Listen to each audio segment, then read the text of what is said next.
Hello everyone, welcome to engineer point. जैसे कि आप लोगों को थंबनेल से ही आइडिया लग गया होगा कि आज हम एक नया सब्जेक्ट स्टार्ट करने जा रहे हैं जो कि है हमारा इन्वायरमेंटल स्टडीज़। तो ये बीटीयूपी के सिलेबस में ये किसी के ब्रांच में हमें थर्ड सेमेस्टर में पढ़ने को मिलता है, तो कोई इसे फोर्थ सेमेस्टर में किसी को पढ़ने को मिलता है। तो ये एक तरह से देखा जाए तो ये ऑप्शनल सब्जेक्ट रहता है, उतना ज़्यादा कोई खास सब्जेक्ट नहीं रहता है, लेकिन कहीं ना कहीं मार्क्स के हिसाब से देखा जाए तो हर एक सब्जेक्ट कहीं ना कहीं इंपॉर्टेंट है ही। तो इसे भी उतना ही महत्व देना चाहिए जितना कि बाकी सभी चैप्टर्स को हम उतना देते हैं। तो उसी तरह इसका देखा जाए तो इसका भी अगर मार्क्स देखा जाए तो 50 मार्क्स का ही होता है थियोरी इसका, जैसे कि बाकी सभी आपके एग्जाम्स का होता है। तो इसका बेसिकली इस वीडियो में हम हमेशा की तरह आप लोग देखते हैं कोई भी सब्जेक्ट स्टार्ट करने से पहले हम उसका सिलेबस डिस्कशन करते हैं। तो इस वीडियो में पहले सिलेबस डिस्कशन करेंगे और नेक्स्ट के क्लासेस से हम इसका क्लास स्टार्ट करेंगे। तो पहले आइए देखते हैं इसका सिलेबस क्या है, जिसके हिसाब से हम आगे किन टॉपिक्स हम डील करना है ताकि वो हमें पता चल सके। तो इस का पहले हम सिलेबस डिस्कशन करेंगे।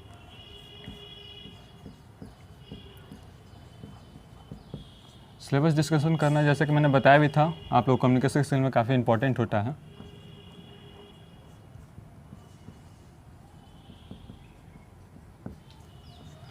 तो इसके पहला चैप्टर हमें पढ़ने को जो मिलता है उसका नाम है इंट्रोडक्शन। नाम से कहीं ना कहीं कंफर्म हो रहा है कि इंट्रोडक्शन मीन्स क्या होता है। इंट्रोडक्शन मीन्स किसी चीज़ का भी परिचय। तो इसमें बेसिकली हम छोटे छोटे टर्म्स से इससे रिलेटेड डील करेंगे, जो कि इसमें बेसिक हमें नॉलेज मिलेगा इसके इंट्रोडक्शन के बारे में। तो कहने पहले इंट्रोडक्शन तो बाद में बात है, पर सबसे पहले क्वेश्चन आता है कि इन्वायरमेंट क्या होता है। सबसे पहले तो हमारा सब्जेक्ट है इन्वायरमेंटल स्टडीज़, तो कहीं ना कहीं बेसिकली कोई भी आपसे पूछ सकता है कि इन्वायरमेंट क्या होता है। सबसे पहले तो यही पता होना चाहिए। तो इन्वायरमेंट का देखा जाए तो किसी भी एक व्यक्ति के या फिर किसी पर्सन के अगल बगल में जो भी चीज़ें हैं, वो फिजिकल हो, केमिकल हो, इकोनॉमिकल हो, कोई भी चीज़ें हो जिससे वो घिरा हुआ है, उसे ही हम इन्वायरमेंट कहते हैं। तो इन्वायरमेंट को हम क्या कर सकते हैं, तो कोई भी चीज़ हो जो कि किसी एक व्यक्ति के सराउंडिंग में जिससे वो घिरा हुआ है, इकोनॉमिकल हो, फिजिकल हो, कोई भी चीज़ उसे हम इन्वायरमेंट कहते हैं। तो आगे बढ़ते हैं। तो पहला चैप्टर है हमारा इंट्रोडक्शन। तो इंट्रोडक्शन में हम बेसिकली इसमें छोटे छोटे टर्म्स के बारे में बेसिक इसमें इंफॉर्मेशन हमको पढ़ने को मिलेगा, जिसमें कि जैसे देखा जाए तो सबसे पहले मान लीजिए सबसे पहले तो हो जाएगा कि बायोलॉजी।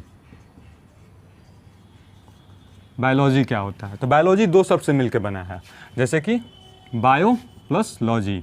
बायो मीन्स होता है हमारा लाइफ,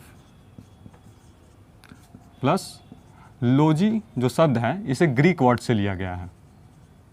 ग्रीक वर्ड है जिसका कि ग्रीक वर्ड लिया गया है, जो ग्रीक वर्ड होता है लोगोस, जिसका मीनिंग होता है टू स्टडी। तो यहाँ पे हमें क्या इसका मीनिंग निकल के आ रहा है, लाइफ प्लस स्टडी, यानी कि लाइफ के बारे में पढ़ने को हम क्या कहते हैं, बायोलॉजी कहते हैं। ये बेसिक इसमें पढ़ेंगे। ठीक उसी प्रकार इसमें क्या आता है, बायोलॉजी को दो पार्ट में डिवाइड किया गया है। एक हो जाता है हमारा जूलॉजी, बॉटनी। जूलॉजी क्या होता है, तो जूलॉजी होता है जिसमें हम एनिमल्स के बारे में स्टडी करते हैं, ठीक है। बॉटनी होता है जिसमें प्लांट्स के बारे में पढ़ते हैं। तो वगैरह वगैरह इसमें यही छोटे मोटे डिफिनेशन हमें पढ़ने होंगे। उसके बाद आता है इसमें हमको पढ़ने को मिलेगा कि इकोलॉजी क्या होते हैं। इकोलॉजी जैसे हमने बायोलॉजी देखा था वैसे इसमें क्या होगा, ecology.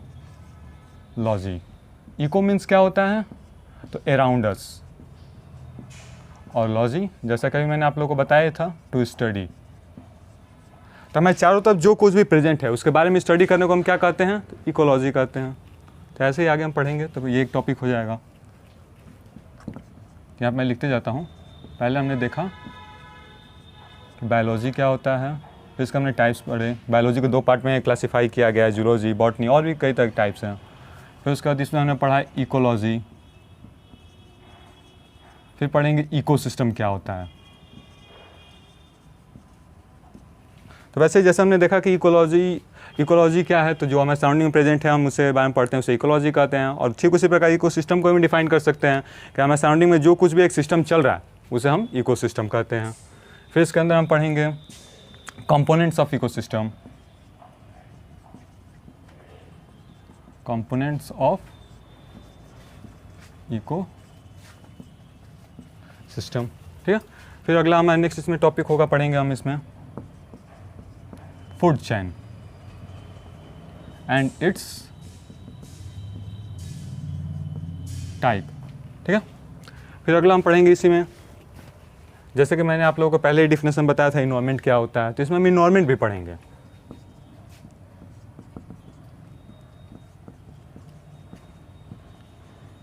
Environment and it's type, environment के भी टाइप, ठीक है। फिर उसके बाद हम पढ़ेंगे इसमें डिफॉरेस्टेशन। डिफॉरेस्टेशन क्या होता है? तो लार्ज स्केल पे पेड़ों की कटाई को हम क्या कहते हैं? डिफॉरेस्टेशन कहते हैं। भारी मात्रा में जब पेड़ों की कटाई की जाए तो उसे हम डिफॉरेस्टेशन कहते हैं, ठीक है। तो डिफॉरेस्टेशन देखेंगे, फिर उसका डिफॉरेस्टेशन से क्या इफ़ेक्ट हैं, जैसे कि आप लोगों ने देखा होगा, एंड इट्स इफ़ेक्ट्स, कि जिन जंगलों में ज़्यादा पेड़ होते हैं, जिन जंगलों में, वहाँ पे बारिश सबसे ज़्यादा होती है। तो कहीं ना कहीं यही रीज़न है। आजकल हमारे कहीं भी देखा जाए आजकल बारिश टाइम से क्यों नहीं हो पा रही है, तो सबसे बड़ा कहीं ना कहीं देखा जाए तो कि ये भी एक रीज़न है कि पेड़ों की ज़्यादा से ज़्यादा मात्रा में कटाई चल रही है। तो बारिश कहाँ से होगी? कहीं नहीं, ये भी एक रीज़न इसमें देखते हैं। ऐसे ही इसमें पढ़ेंगे हम। फिर उसके बाद पढ़ेंगे ग्लोबल वार्मिंग।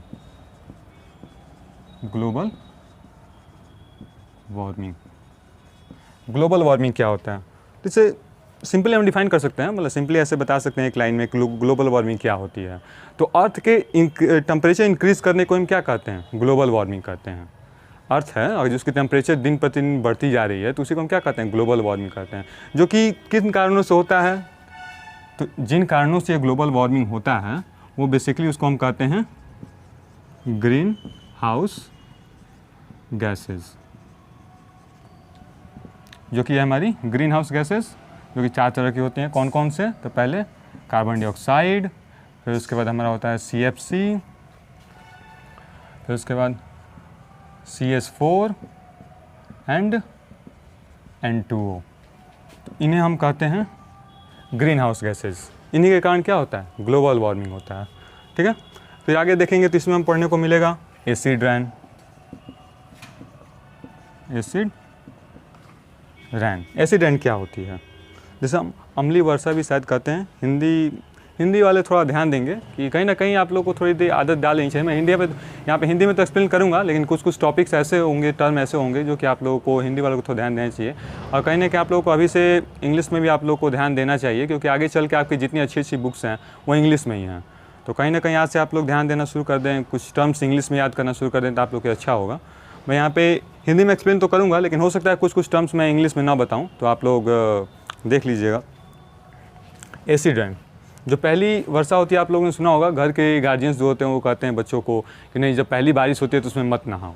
ऐसा क्यों कहते हैं? ऐसा इसीलिए कहते हैं क्योंकि जो फर्स्ट वाली बारिश होती है, चारों तरफ डस्ट पॉल्यूशन फैले हुए हैं, जो बारिश होती है तो डस्ट के साथ मिक्स होकर बारिश होती है, तो उसी को हम एसिड रेन कहते हैं। वो क्या होता है? तो आप जब बारिश में उस वक्त नहाते हैं पहली बारिश में, तो स्किन्स को कहीं ना कहीं डैमेज करती हैं, कहीं देखते हैं फसलें ख़राब हो जाती हैं बारिश में, इन्हीं सारी चीज़ों के कारण ख़राब होती हैं, तो इसीलिए कहा जाता है। तो वो होता है हमारा एसिड रेन।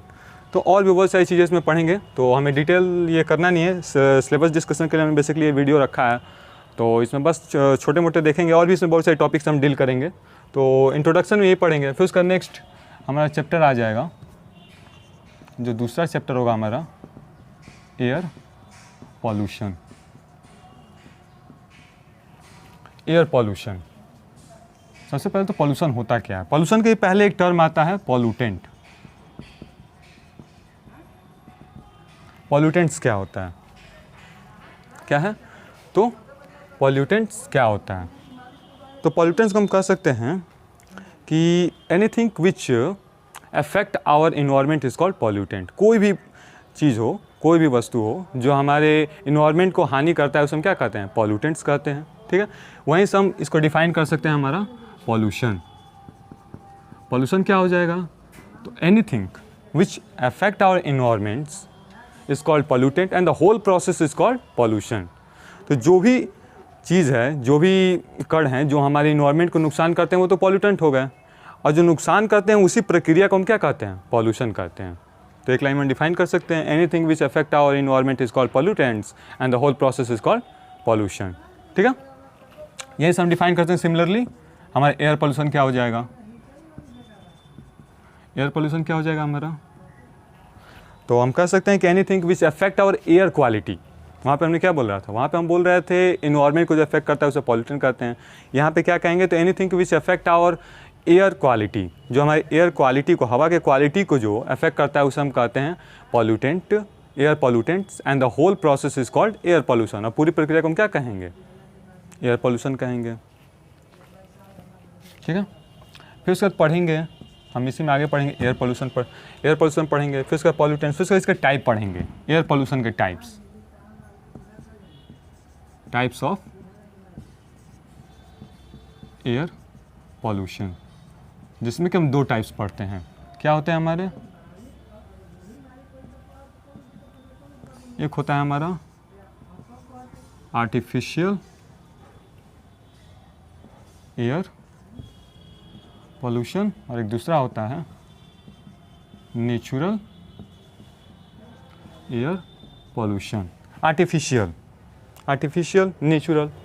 नेचुरल ऐसे ही जो प्राकृतिक से होता है। जैसे कि सुनने में आप लोग न्यूज़ में भी आता होगा कि बड़े बड़े फॉरेस्ट में आग लग जा रही हैं, तो वहाँ से जो लकड़ियाँ जल रही हैं उससे तो पॉल्यूशन होगा।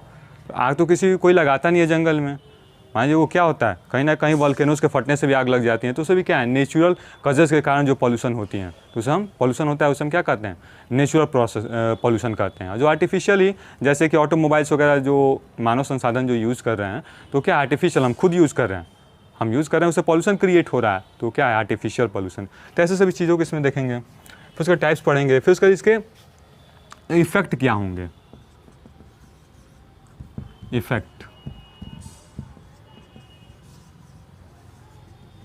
Effects of air pollution. आखिर उनसे क्या दिक्कतें आएंगी? पॉल्यूशन हो रहा है तो दिक्कतें क्या आएंगी? जैसे कि दिल्ली में अक्सर क्या होता है कि जब भी दीपावली आती है तो वहाँ पे कोहरा छा जाता है। कैसा कोहरा छा जाता है? तो दिखाई नहीं, काला काला कोहरा होता है। ठीक है, जैसे स्मोक कहते हैं। ठीक है, तो ये इनकी चीज़ों के कारण होता है, पॉल्यूशन के कारण ही होता है। कई बार सुनने में आता है कि दम घुटने के कारण कई लोगों की जानें चली गई। मौसम अच्छा खासा ही रहता है, पॉल्यूशन के कारण ये सभी होता है। इनके क्या क्या इफेक्ट हैं? कई फसलें ख़राब होने लगती हैं, हेल्थ पे असर पड़ता है, ये सभी क्या इसके इफेक्ट हैं। फिर इसका पढ़ेंगे, कहीं इसका रीजन्स भी पढ़ेंगे, रीजन्स ऑफ एयर पॉल्यूशन। आखिर किन कारणों से एयर पॉल्यूशन फैल रहा है? ठीक है, क्या पढ़ेंगे हम कि किन कारणों से एयर पॉल्यूशन आखिर हो रहा है। जैसे ऑटोमोबाइल्स के यूज़ करने से, लकड़ियों के बर्न करने से, इन सभी चीज़ों के कारण क्या हो रहा है? तो एयर पॉल्यूशन होता है। तो ऐसे बहुत सारे हम टर्म्स पढ़ेंगे, इफेक्ट। फिर इसका पढ़ेंगे क्या कि कैसे हम ओवरकम कर सकते हैं। ठीक है, क्या पढ़ेंगे? तो आखिर कैसे हम इसे ओवरकम कर सकते हैं। जैसे कि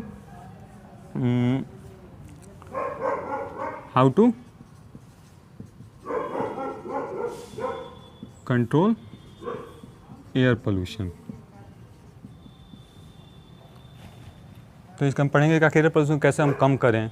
इसके लिए कई सारे इंस्ट्रूमेंट भी यूज़ किए जाते हैं। जैसे कि इसके आगे आप पढ़ेंगे कि कई सारी चिमनी वगैरह जो चलती हैं कंपनीज़ में, तो वहाँ पे रिस्ट्रिक्शन होता है पॉल्यूशन को लेकर के, तो वहाँ पे हम कई सारे इंस्ट्रूमेंट का यूज़ करते हैं। जैसे कि वेट कलेक्टर,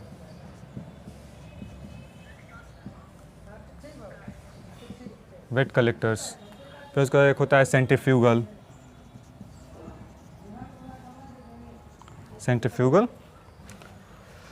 कलेक्टर, और भी ऐसे बहुत सारे हम चीज़ें पढ़ेंगे। ठीक है, और इसमें टॉपिक्स पढ़ेंगे। तो ये था बेसिकली हमारा क्या, एयर पोल्यूशन। तो अब देखते हैं हम नेक्स्ट चैप्टर हमारा क्या होगा, और भी बहुत सारी चीज़ें इसमें होंगी। तो ये हम इसमें बहुत शॉर्ट एक आइडिया आप लोगों को देते जाएंगे कि आखिर हमें पढ़ना क्या है। ठीक है, और डिटेल स्टडी करेंगे इसके हम लेक्चर्स वीडियो में। अब तीसरा चैप्टर होगा हमारा, जैसे पहले आप लोगों ने कुछ क्लासेस में पढ़ा होगा टाइप्स ऑफ पॉल्यूशन, तो बस ये उसी को चैप्टर में कर दिया गया है। वहाँ पे आप छोटे मोटे में पढ़ते थे पॉल्यूशंस को लेकर के, और यहाँ पे क्या है, तो इसको यहाँ पे डिटेल में आप लोगों को एक चैप्टर ही बना दिया गया पॉल्यूशन को। ठीक है, नेक्स्ट चैप्टर एयर पॉल्यूशन के बाद क्या हो जाएगा हमारा, वाटर पॉल्यूशन।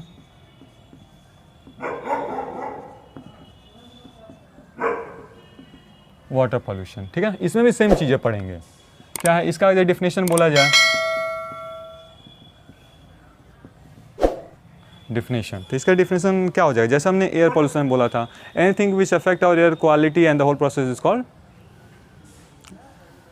Air pollution. ठीक है, तो वैसे हम यहाँ भी कर सकते हैं वाटर पॉल्यूशन में, anything which affect our quality of water is called water pollutants. जो भी हमारे पानी के क्वालिटी को ख़राब करे उसे हम क्या कहेंगे, वाटर पॉल्यूटेंट्स कहेंगे, और पूरे प्रोसेस को हम क्या कहेंगे, वाटर पॉल्यूशन कहेंगे। ठीक है, सेम चीज़ें इसमें भी पढ़ेंगे।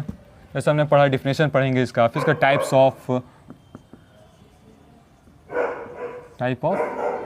Water pollution,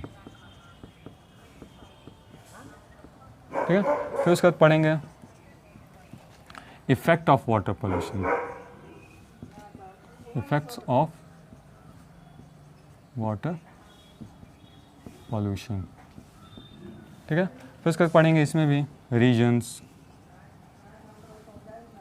of water pollution, आखिर किन कारणों से वाटर पोल्यूशन हो रहा है, ठीक है। फिर इसका कंट्रोल पढ़ेंगे हम, आखिर कैसे हम कंट्रोल कर सकते हैं। वाटर पोल्यूशन में आपको एक टॉपिक पढ़ेंगे जो कि काफ़ी इंपॉर्टेंट होता है, sewage treatment plant, sewage treatment plant, जिसे कि हम क्या कहते हैं, STPS भी कहते हैं, सीवेज ट्रीटमेंट प्लांट। इसमें बेसिकली क्या होता है कि एक प्लांट होता है बड़ा सा, जो भी आपके सीवेज वगैरह से जो भी पानी निकलती हैं, वाटर्स निकलते हैं, उसे वहाँ पे ले जाके इकट्ठा किया जाता है और उसे फिर वहाँ पे प्रोसेस करके उसे रिफ़ाइन किया जाता है, वहाँ पे उसे साफ़ किया जाता है, जिससे उसे कुछ ना कुछ यूज़ लायक बनाया जा सके।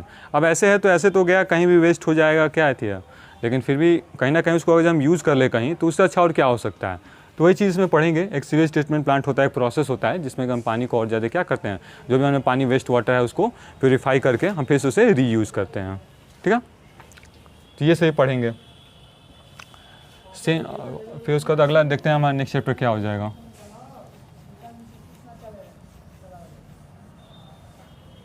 नेक्स्ट चैप्टर हमारा होगा फोर्थ ना। ऐसे आप लोगों का आइडिया लग रहा होगा, एयर पोल्यूशन हो गया, वाटर पोल्यूशन हो गया, उसके बाद क्या आएगा हमारा, सॉइल पोल्यूशन, सॉइल पोल्यूशन, ठीक है। इसमें भी सेम चीज़ें पढ़ेंगे, जो जो हमने इसमें देखा वही यहाँ भी देखेंगे कि इसका डिफिनेशन क्या होगा। तो सेम चीज़ वही, जो भी हमें सॉइल को नुकसान करे उसे हम सॉइल पोल्यूटेंट्स कहते हैं, और होल प्रोसेस को हम सॉइल पोल्यूशन कहेंगे, ठीक है। फिर उसके बाद इसके टाइप्स पढ़ेंगे,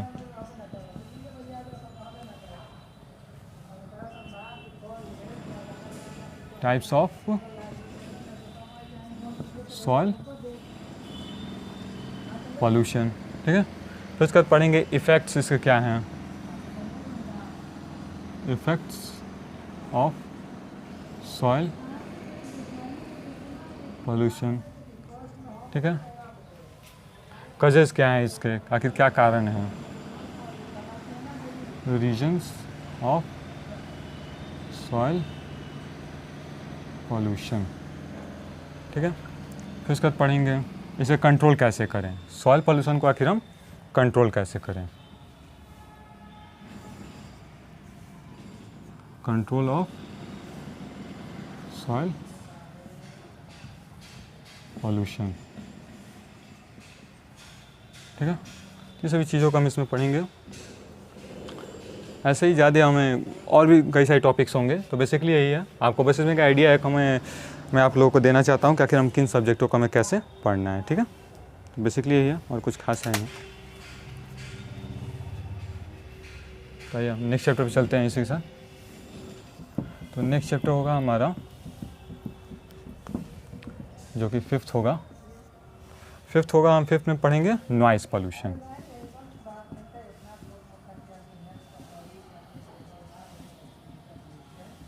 नॉइज़ पोल्यूशन।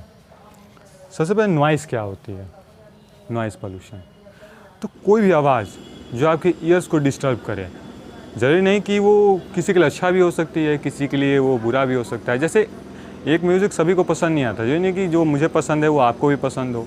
तो कोई भी ऐसा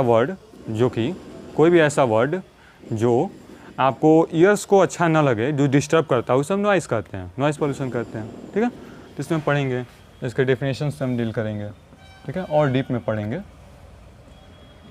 फिर उसके बाद पढ़ेंगे इसके भी टाइप्स पढ़ेंगे हम, टाइप ऑफ नॉइज़ पोल्यूशन क्या होते हैं, same cheese, types of noise pollution, ठीक है। फिर इसका रीजन, इसके भी रीजन्स हम देखेंगे आखिर क्या क्या रीजन्स हैं। इसमें हम देखेंगे इसको कंट्रोल कैसे करें हम, कंट्रोल्स ऑफ नॉइस पॉल्यूशन। एक वर्ड होता है इको, क्या होता है? इको। डिफरेंस देखिएगा नॉइस और इको में क्या डिफरेंस है, तो ध्यान से सुनिएगा। नॉइस क्या होता है, मैंने जैसे बताया भी आप लोग को अभी, नॉइस क्या होता है, तो कोई भी ऐसा वर्ड जो कि आपके ईयर्स को डिस्टर्ब करता हो उसे हम नॉइस कहते हैं, ठीक है। और इको क्या हो जाएगा, तो रिफ्लेक्शन ऑफ साउंड। जैसे कोई एक साउंड यहाँ से प्रोड्यूस हुआ, वो जा करके सामने से दीवार से टकरा के फिर वापस आई, जो कहीं कहीं आप देखते होंगे किसी रूम में अकेले हैं तो आप कुछ बोलते होंगे तो बहुत ज़्यादा गूंजता होगा, उसे हम क्या कहते हैं? इको कहते हैं। रिफ्लेक्शंस ऑफ साउंड को हम क्या कहेंगे? इको, ठीक है। तो क्या हो जाएगा यहाँ पे, इसे कहा जाए तो reflections of sound is known as echo, ठीक है। और भी चीज़ें इसमें पढ़ेंगे। बेसिकली 5th चैप्टर और हमारे 2 चैप्टर देख लेते हैं फटाफट हम उनसे क्या है। तो नेक्स्ट चैप्टर हो जाएगा हमारा एनवायरमेंट,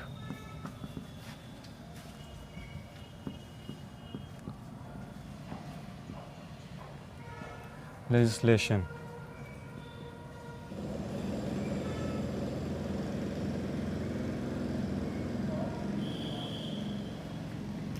इसे क्या हो जाएगा? Environment legislation. लेजिस्लेशन का मतलब क्या होता है, सबसे पहले ये समझिए। लेजिस्लेशन का मतलब होता है लॉ, रूल, रेगुलेशन जो भी बनाए जाते हैं। तो इसमें हम बेसिकली पढ़ेंगे एनवायरमेंटल लेजिस्लेशन, यानी कि कहीं ना कहीं देखते हैं कि आजकल लोग, जैसे पेट्रोल है, तो आजकल इतना रोकथाम क्यों लग रहा है? हमेशा सुनने को आ रहा है पेट्रोल ख़त्म हो जाएगा, पेट्रोल ख़त्म हो जाएगा। इसके बहुत ज़्यादा प्राइसेस बढ़ती जा रही हैं। क्यों बढ़ी हैं? क्योंकि इसकी कहीं ना कहीं देखा जाए तो इसके बहुत कम क्वांटिटी में इसके बचे हैं। और कुछ गवर्नमेंट्स ने कुछ लॉ ऐसे बनाए, जैसे कि मान लीजिए कोई भी मानव है तो उसको अगर, जैसे आप ही हैं, आपके पास कोई सामान है और जो उस पर आपका कंट्रोल वो कम क्वांटिटी में अवेलेबल ना हो, जैसे कि आपके पास लार्ज अमाउंट में अवेलेबल हो, आपको लगता है वो कभी ख़त्म नहीं होगा, तो उसे आप अफवाह खर्चा करेंगे। आप सोचेंगे नहीं कि हाँ उसको हम थोड़ा सेव करके रखें। तो फिर ऐसे ही रिसोर्सेज को लेकर के है, मान लीजिए आपको ऐसे ही मिलता रहा तो आप ऐसे ही बिना आगे के सोचे हुए फ्यूचर को आप उसे वेस्ट करते जाएंगे। आप सोचेंगे मैं लाभ उठा रहा हूँ ना, आगे वाले से क्या मतलब है।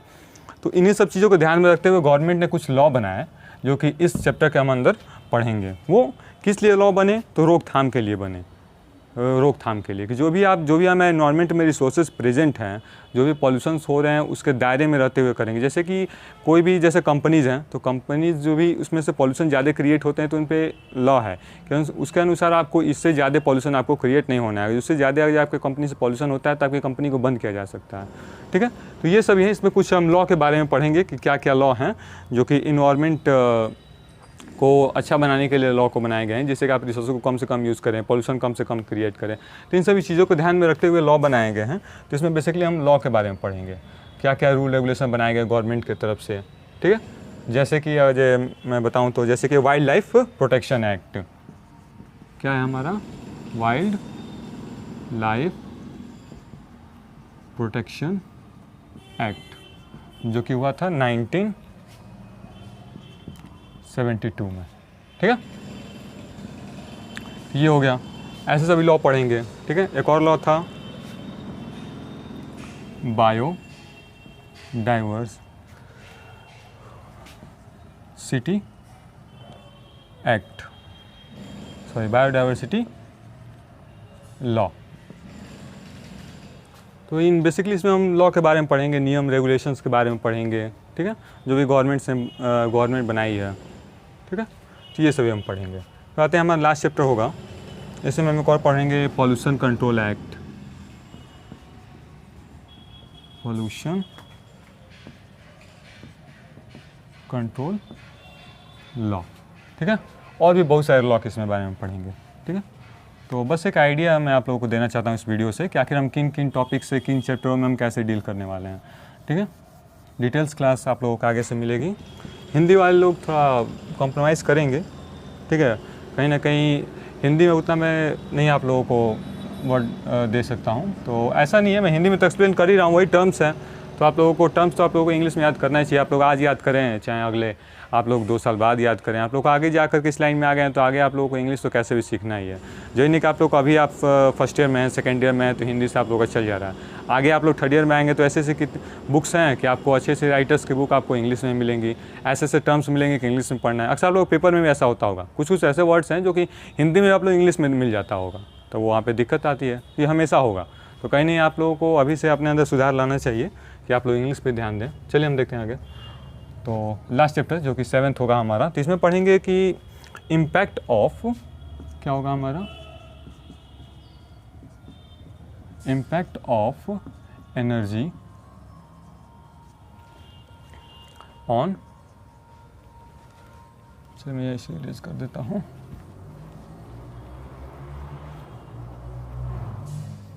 देखिए तो क्या होगा हमारा last chapter, impact of energy on environment.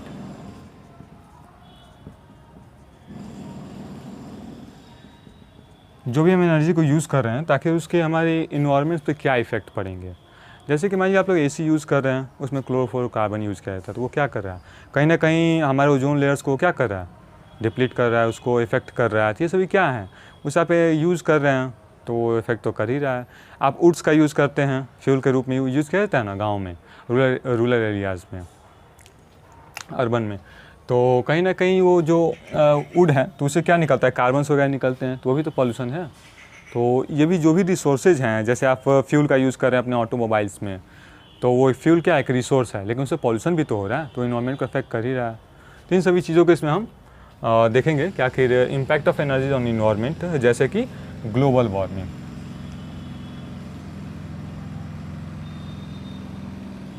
जैसा कि आगे भी मैंने आप लोगों को बताया था पहले भी, फर्स्ट चैप्टर में इसके बारे में थोड़ा सा मैंने आप लोगों को हिंट दिया था कि ग्लोबल वार्मिंग क्या होता है। तो वही है, ग्लोबल वार्मिंग कैसे होता है, रिसोर्स यूज़ करने से कार्बन डाइऑक्साइड प्रोड्यूस होते हैं, मीथेन प्रोड्यूस होते हैं, नाइट्रस ऑक्साइड प्रोड्यूस होते हैं, CFC प्रोड्यूस होता है। ठीक है, तो उन्हीं उसे हम क्या करते हैं, ग्रीन हाउस गैसेस के नाम से भी उन गैसेस को हम जानते हैं। ठीक है, तो उन्हीं के कारण ये क्या होता है, ग्लोबल वार्मिंग क्रिएट होता है। फिर देखेंगे एसिड रेन। एसिड रेन कैसे क्रिएट होता है, तो मैंने बताया पॉल्यूशन के कारण पूरे सराउंडिंग में पॉल्यूशन फैला हुआ है और फिर बारिश होगी तो उसमें उसके साथ पार्टिकल्स के साथ मिक्स हो जाएगी, वो एसिड रेन क्रिएट करेगा। फिर इसके साथ जो कि क्या करता है, और ओजोन होल,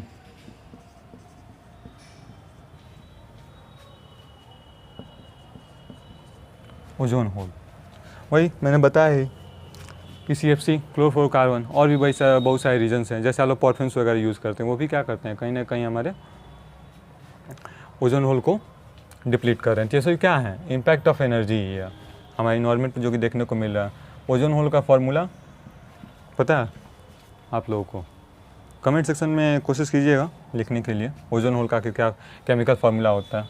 चलिए मैं बता देता हूँ, ओजोन होल का फार्मूला होता है O3। कभी कभी MCQ में 1 नंबर में आप लोगों से ये पूछा जा सकता है, ओजोन होल का आखिर केमिकल फार्मूला क्या होता है। ठीक है, तो ध्यान रखिएगा ये सभी छोटी छोटी बातें। फिर उसके बाद एक और टॉपिक आता है हमारा इको फ्रेंडली मटेरियल।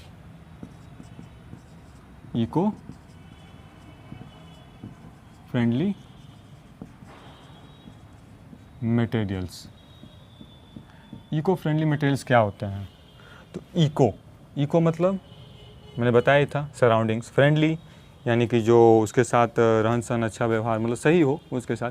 तो इको फ्रेंडली मटेरियल्स को हम कह सकते हैं वो मटेरियल्स जो कि हमारे सराउंडिंग को इफेक्ट ना करते हैं, उसे हम क्या कहेंगे, इको फ्रेंडली मटेरियल कहेंगे। तो उसे हम क्या कहते हैं, इको फ्रेंडली मटेरियल्स जो कि हमारे सराउंडिंग को इफेक्ट ना करते हो किसी भी तरीके से, तो उसे हम क्या कहते हैं, इको फ्रेंडली मटेरियल्स कहते हैं। ठीक है, उसके बाद आ जाएगा हमारा, जैसे कि बच्चे होते हैं तो वो टॉयज़ लेते हैं, खिलौनों से खेलते हैं, तो प्लास्टिक के खिलौने होते हैं, कहीं ना कहीं टूट जाते हैं, फेंक दिया जाता है, तो वो क्या है, कभी वो डिकम्पोज होगा, कभी गलेगा नहीं ना, क्योंकि वो प्लास्टिक का है, तो वो कभी गलेगा नहीं, कहीं ना कहीं वो हमें सराउंडिंग को इफेक्ट करेगा। लेकिन वही जो वुड का हो, मिट्टी का जो वो टॉय हो, खिलौना हो, तो टूट भी गया, फेंक दीजिए, वो फिर सॉइल में दब के ख़त्म हो जाएगा, सॉइल के साथ ही मिक्स हो जाएगा वो, तो वो कभी सराउंडिंग को हमें इफेक्ट करेगा नहीं करेगा। तो ऐसी सभी चीज़ें हैं इको फ्रेंडली मटेरियल, जिससे हम समझ सकते हैं। तो जो मिट्टी का खिलौना हुआ, वुड का खिलौना हुआ, वो क्या है, इको फ्रेंडली है हमारे इन्वायरमेंट के। लेकिन वही प्लास्टिक का खिलौना क्या है, वो इको फ्रेंडली नहीं है। ठीक है। फिर उसका एक टर्म आता है ग्रीन बिल्डिंग। क्या है, ग्रीन बिल्डिंग। ठीक है। तो ग्रीन बिल्डिंग क्या होता है, तो ग्रीन बिल्डिंग एक टर्म है, जैसे कि अब कोई भी एक बिल्डिंग है, घर है, उसको इस रूप से बनाना कि वो हमारे सराउंडिंग को अफेक्ट ना करे, किसी प्रकार से हानि ना करे, उसे हम ग्रीन बिल्डिंग कहते हैं। दो तरह का आप लोगों ने नाम सुना होगा, एक होता है हमारा ग्रीन हाउस और एक होता है ग्रीन बिल्डिंग और एक होता है ग्रीन हाउस गैसेस। ठीक है। तो देखिए ग्रीन हाउस, यहाँ मैं बता दे रहा हूँ ग्रीन हाउस क्या होता है। तो ग्रीन हाउस एक ऐसा घर होता है जिसमें कि प्लास्टिक से, ग्लास से उसको ऊपर से कवर करके उसमें छोटे मोटे सब्जियों को उगाया जाता है। उसको किस लिए किया जाता है, तो उसके अंदर कुछ कुछ ऐसे सब्जियां होती हैं, वेजिटेबल्स होते हैं, फ्रूट होते हैं, जिन्हें कि कांस्टेंट टेम्परेचर चाहिए होता है किसी भी चीज़ के लिए। तो वैसा है कि खुले इन्वायरमेंट में उन्हें वैसा टेम्परेचर मिलेगा नहीं, हमेशा इन्वायरमेंट में टेम्परेचर तो एक जैसा होता नहीं है। तो उन्हें क्या किया जाता है, ग्लास से पैक करके, तो उन्हें क्या कहता है, ऐसा टेम्परेचर प्रोवाइड किया जाता है कि कांस्टेंट टेम्परेचर रहता है। जैसे आपका रेफ्रिजरेटर है, उसे चारों तरफ से पैक कर दिया जाए तो उसमें टेम्परेचर क्या होता है, कांस्टेंट हो जाता है, जो छोड़ दिया जाए किसी एक टेम्परेचर पे सेट करके। तो ऐसे खुले इन्वायरमेंट में तो संभव नहीं है, कभी नहीं हो पाएगा। तो इसीलिए वहाँ पे जो ग्लास की एक बिल्डिंग बनाई जाती है और रूफ पे, वहाँ पे जो भी फार्मिंग वगैरह की जाती है छोटे में, उसको ग्लास से कवर करके वहाँ पे कांस्टेंट टेम्परेचर उन्हें प्रोवाइड किया जाता है। तो वहाँ पे जो होता है उसे हम ग्रीन बिल्डिंग कहते हैं, सॉरी ग्रीन हाउस कहते हैं। लेकिन वही जो ग्रीन बिल्डिंग है, तो ग्रीन बिल्डिंग एक ऐसा आइडिया है जो कि ऐसा एक घर बनाया जाता है जो कि हमारे इन्वायरमेंट को अफेक्ट ना करे। ऐसे डिज़ाइन से बनाया जाए कि किसी भी रूप से वो हमारे इन्वायरमेंट को अफेक्ट ना करे और कहीं ना कहीं हम नेचर का ज़्यादा से ज़्यादा उसमें क्या कर सकें, लाभ ले सकें। ठीक है। तो यही है। और एक था हमारा ग्रीन हाउस गैसेज, जो कि मैंने आगे बताया था। तो ग्रीन हाउस गैसेज हमारे बेसिकली 4 होते हैं, जो कि कौन कौन से होते हैं, तो carbon dioxide, CFC, CS4, N2O।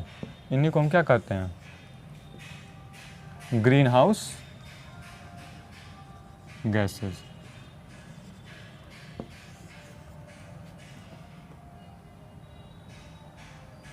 ठीक है। इनको हम क्या कहते हैं, तो ग्रीन हाउस गैसेस के नाम से जानते हैं, जो कि जो कि वो इफेक्टिव होता है ग्लोबल वार्मिंग के क्रिएशन के लिए। ठीक है।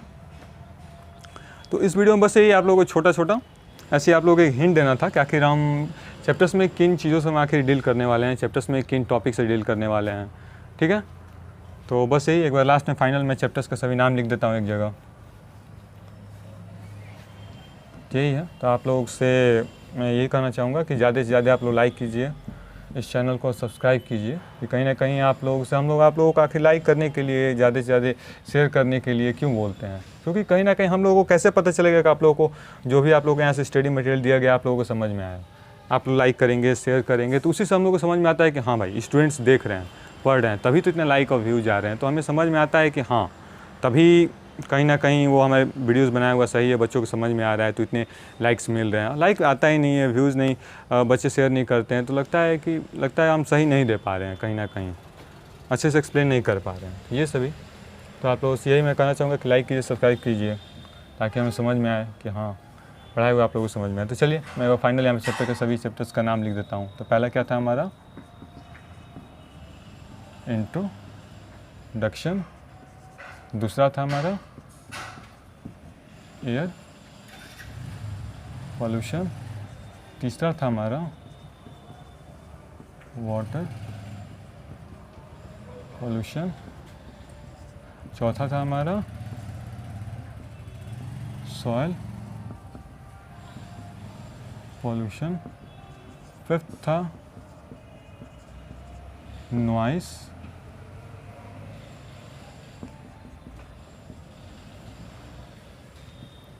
फिफ्थ क्या था हमारा, तो noise pollution.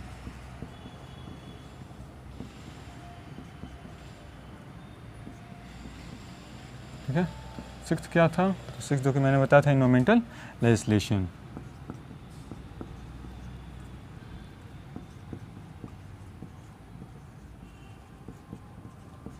Mental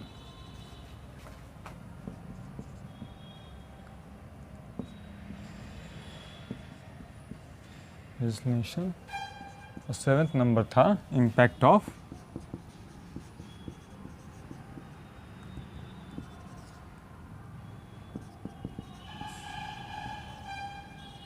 energy on environment. ठीक है, ये सभी हमें ये 7 चैप्टर्स हैं हमें जो कि पढ़ने हैं। ठीक है, तो यही बेसिकली इस वीडियो में यही मुझे आप लोगों को एक हिंट करना था कि आखिर हम नेक्स्ट के वीडियोस में किस तरह आप लोगों से हम किन टॉपिक से डील करेंगे। बस एक छोटा मोटा जो ही नहीं कि जो टॉपिक्स लिखे केवल इतने ही पढ़ने, कुछ कुछ टॉपिक्स और भी पढ़ने होंगे हमें, जो कि मैंने इसमें तो बस डिटेल नहीं करना था, बस छोटा मोटा आप लोगों को एक हिंट देना था। तो बस यही वीडियो में बस यही मुझे आप लोगों को एक्सप्लेन आप लोगों को बताना था। तो इस वीडियो में बस इतना ही। ठीक है, तो बस हंसते रहिए, मुस्कुराते रहिए।